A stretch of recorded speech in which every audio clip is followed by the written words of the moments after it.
Millions of people gathered in Tehran on July 6 as Iran held the funeral procession of late Supreme Leader Ali Khamenei.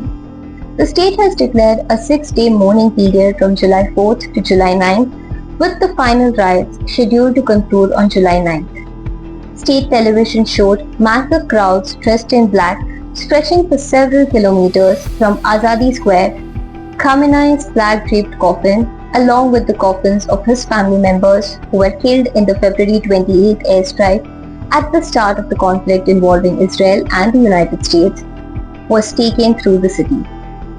Many mourners faced slogans against Donald Trump and Benjamin Netanyahu. Placards calling for their deaths and an effigy of Trump were also seen during the procession.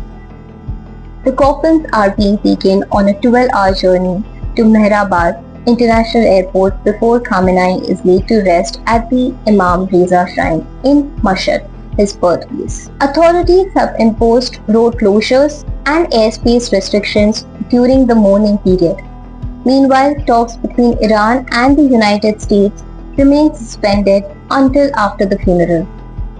Discussions are expected to resume later on issues including Iran's nuclear program, the Strait of Hormuz, and regional security.